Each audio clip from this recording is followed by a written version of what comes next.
Welcome back, and in this segment we will be talking about the soft powers of the community and how through community we can enhance the solidarity and the unity. And we will be talking about an initiative entitled United Religion Initiative, and I'm happy to have with me the Middle East representative of that initiative, and he's Dr. Ahmed Osama Abu Doma. Welcome with us, Doctor.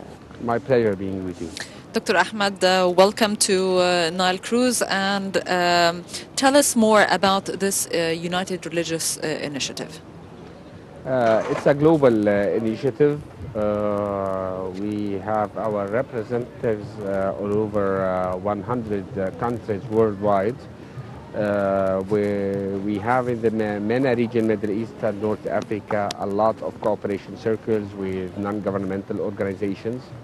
And usually we are working on more global understanding and interfaith dialogue based on respecting the others as they are, knowing more about each other and how to live peacefully together without having any kind of conflicts or violence based on faiths or religions. So our initiative is just to accept people as they are, just to know each other and to work on a humanitarian understanding regarding the international human rights laws and declarations. Doctor, what are the mechanisms your initiative is employing to reach as many people as possible? We are working with the civil society actually. Working on the ground and with the rural areas through services, through cultural awareness and more of workshops, seminars. We are working too with empowering women for economical development, so they are a main part of the society for developing the families and kids. Also, we shared with sister organizations in training TOT for teachers in the school how to grow up children without having any kind of wrong faiths or education through religion, to grow up in a healthy environment like we passed through it in the past, and hopefully that we will succeed in Egypt. Egypt, we are 100 million population now, and these years started to find this kind of terrorism in Egypt, attacking everyone, Christians, Muslims, as terrorism has no religion or faith. It's just used to divide the countries, to divide populations and to divide citizenships and to create a kind of civil war between people. The terrorism is not based on the religion. No, it's based on how to destroy people and how to destroy the stability and the national security of countries. So our role is to work on sustainable development by all means, on all levels, and we hope that in engagement with the permission of the government to work together with a rule of law who can build peace in our society, who can avoid our population for being a catch for terrorists to involve and to interrupt the Egyptian minds, and also regionally and so globally. Dr. Ahmed, terrorism is a consequence of ignorance and poverty and also misconception. How does your initiative deal with these factors regarding this phenomena of terrorism? And you were mentioning sustainable development. How you can achieve this? One organization is not enough, and the government itself only is not enough. We need for a cooperation between the government, the private sector, the civil society, and the international community for working on sustainable development, fighting poverty through economic development and learning and teaching and vocational training, trying to find better jobs for people, trying to find and to serve with better information to give more opportunities for people to grow up. This is economically. Culturally and education, it's not a matter of ignorance. It's a matter of misconception and misunderstanding through religions. The people who are killing people and destroying Muslims, Christians, others, everywhere now, it's worldwide move of terrorism is based on wrong understanding of religions. They could imagine that they are serving God by killing people, that they will go to heaven by destroying people or killing kids, ladies, youth. So we have to work on how people to understand the humanity in religions, how religions really, the real religions, promote understanding of others and accept that God, who is creating all of the world, who creates all of the world wide by the diversity, it's the luxury of diversity to live together. I am a Muslim and I serve everyone, like Christians, every one of my society, every one of the humanitarian family, without any kind of discrimination based on faiths or religions or colors or ethnics. Dr. Ahmed Osama, we're still going to continue with you talking about your initiative and talking about some of the important issues, as well as you're also a member of the Egyptian Council for Foreign Affairs. But first, let's enjoy together some of the Christmas carols with the Second Sky Team Choir. شفت ناس بتجيب هدايا، شفت ناس تدي الفقير، شفت مكالمة من صحاب ما شفتهمش من سنين، شفت زحمة في الشوارع أنوار وزينة متعلقين، أطفال بتضحك جنب شجرة وصوت ناس فرحانين، شفت زحمة في الشوارع أنوار وزينة متعلقين، أطفال بتضحك جنب شجرة وصوت ناس فرحانين. ما هو أصل اليوم ده عيد، عيد ميلاد رب السما، جه علشان يوصل حبه ليك انت وانا. ما هو أصل اليوم ده عيد، عيد ميلاد رب السما، جه علشان يوصل حبه ليك انت وانا.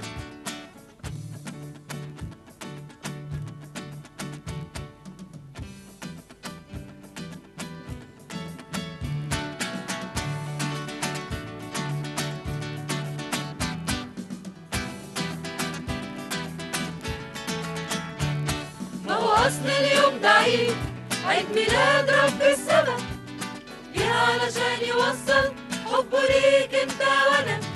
ما هو أصل اليوم ده عيد، عيد ميلاد رب السما، جه علشان يوصل حبه ليك انت وانا. النجم في السماء بيشاور على المسيح، مرنمة بالحمد والتسبيح، وفي المزود يسوع نايم ومستريح، مع ان سرير يسوع اكيد ماهوش مريح. ما كانش فيه شجرة ميلاد في المزود البسيط، وما كانش فيه فريق كبير واقف بيقول نشيد، وما كانش فيه وياه عيال لابسين هدوم العيد، ولا بالونات ولا مخبوزات ولا أي شيء جديد. كانش فيه شجرة ميلاد في المزود البسيط، وما كانش فيه فريق كبير واقف بيقول نشيد، وما كانش فيه وياها عيال لابسين هدوم العيد ولا بالونات ولا مخبوزات ولا أي شيء جديد، لكن ميلاد يسوع لكن ميلاد يسوع، لكن ميلاد يسوع لكن ميلاد يسوع خلى النهارده عيد، خلى النهارده عيد، خلى النهارده عيد. Welcome back, and still with Mr. Dr. Ahmed Osama, and he's in the Board of Trustees of the United Initiative of Religion. Welcome back, sir. My pleasure. Well, Doctor, you're also a member of the Egyptian Council for Foreign Affairs. And when we talk about solidarity and we talk about, you were talking about how important it is to stand as one, then one of the main issues now that requires us, not just as Egyptian but as Arabs, to stand and show solidarity is President Donald Trump's latest decision of moving the American capital to Jerusalem. And of course, Egypt, we had a major bid contradicting or objecting to such a decision in the United Nations, but it was vetoed. But then we had the Security Council, but then the United Nations, in a sort of like in an international attestment of the condemning of it, there was a special meeting for it. Now, what can we do? What can we do to confront such a decision? And it's a one-side decision. First of all, we have to admit that Egypt and the Ministry of Foreign Affairs and the authorities in these parts of Egypt, they played a very important national role in facing that arrogant one-side decision from President Trump of the United States for moving the embassy to Jerusalem as a capital of Israel. And we are Egyptians, and Egypt will not let down any Arabs or the Palestinians people or people in Palestine, the occupied Palestine. We will still working for the rights of them as we are doing all the time and decades ago. The American position with this situation was really ignoring that creating peace is not just a paper or a declaration signed by presidents, but the real peace is between people themselves, the citizens, between nations and societies.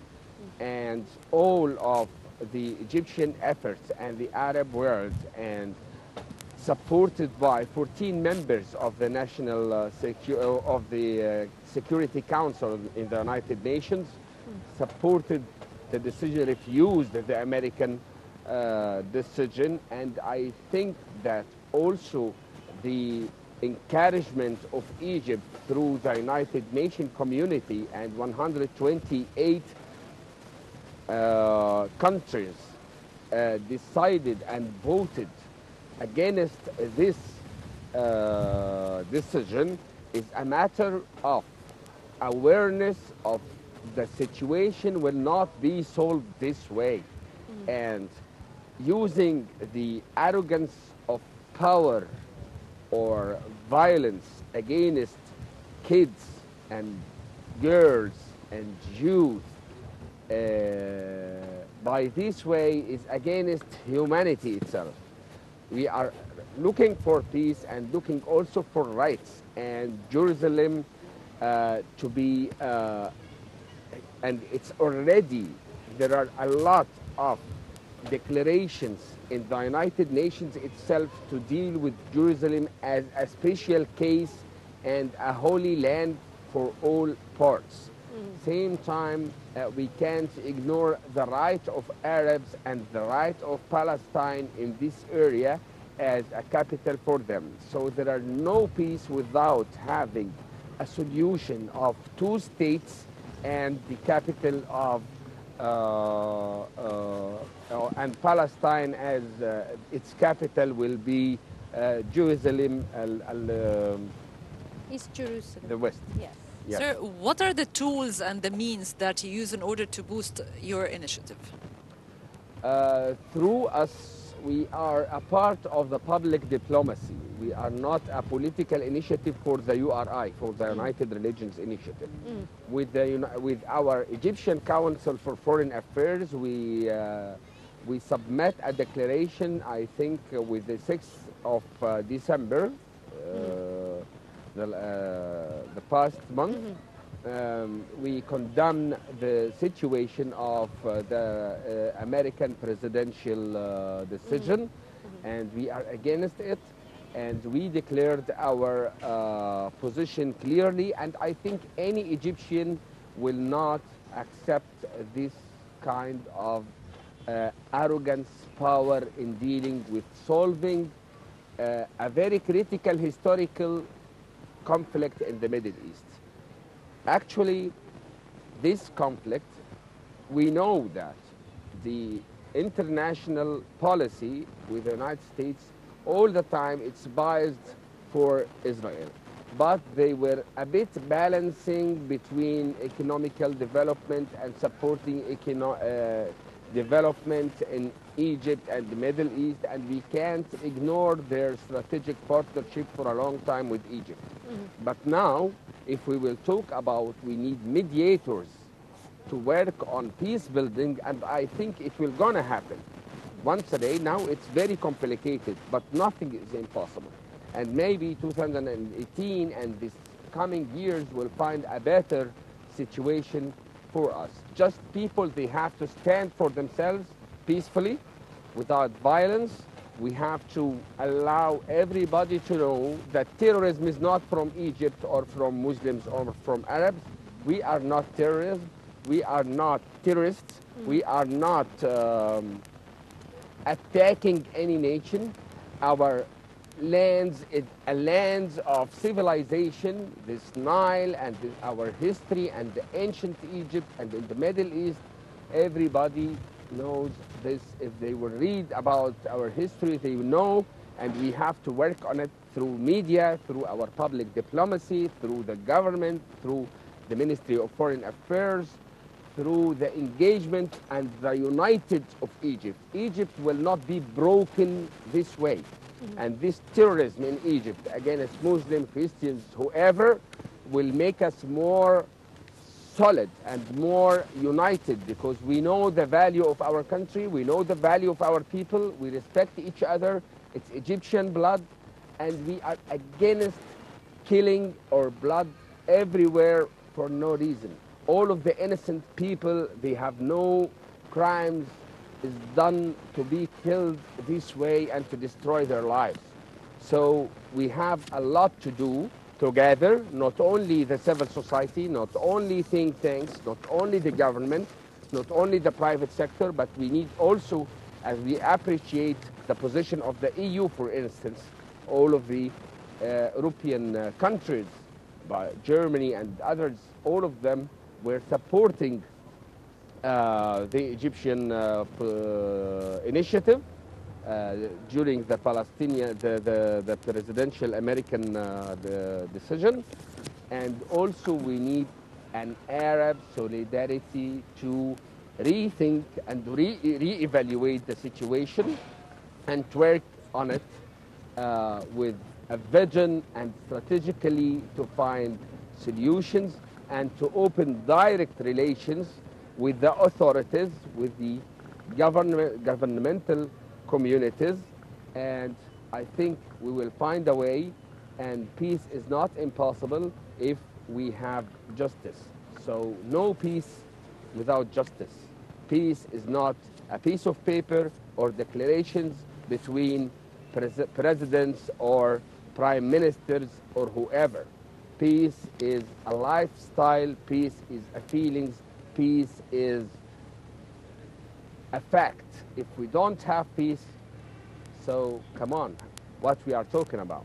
Yes. Now, Dr. Ahmed, I'd like to follow up on Dina's question, where she was talking about the soft power, and now, in general, we have so many issues going on in the Middle East, and it's not just Palestine. And even we need even to ameliorate Egypt's image, because there is a misconception and things are being transmitted in the wrong way abroad. So how can the soft power act in that? How can we utilize the soft power for the welfare of Egypt and the Arab world in general? We need a lot of tools to work on it strategically. First of all, we need people who are professional, they have experiences, and to, excuse me to say, it's not the time of these kind of people just they want to take positions and just to talk. We need people who really, they have vision, and to work together.